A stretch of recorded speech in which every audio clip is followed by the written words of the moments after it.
Does anyone else have this completely irrational hatred of a player or of a football team because they let you down in a bet? I only recently realised this when I was speaking to a friend and I saw that Cremonese had been promoted to Serie A in Italy. And I was like, I fucking hate Cremonese.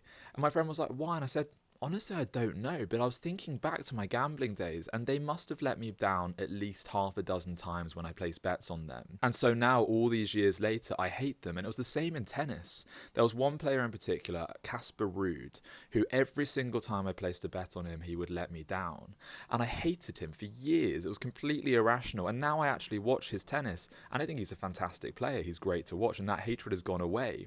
But for years, I didn't really realise why I hated him after I'd stopped gambling until I realized, yeah, it's because he just let me down in my bets. And there are so many examples like this. Gambling turns you into a spiteful person. And if you look at the rise in racism online in response to players or football teams failing to win, it's largely down to gambling results. There was one very recently. Millwall, my dad's team, were playing against Blackburn in a huge game that if Millwall won, it would have sent them up to second. They were winning 1-0 and then one of their black players got sent off.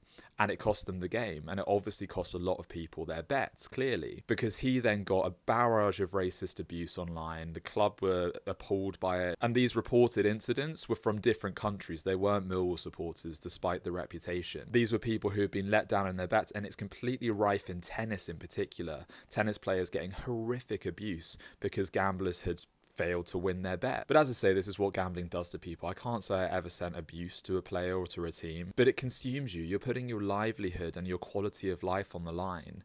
And this is what it does. And this is a huge part of what makes it so dangerous. Now, I'm not saying it should be banned. I'm not claiming that at all, but it needs much stricter regulations to stop people from consuming their lives with it.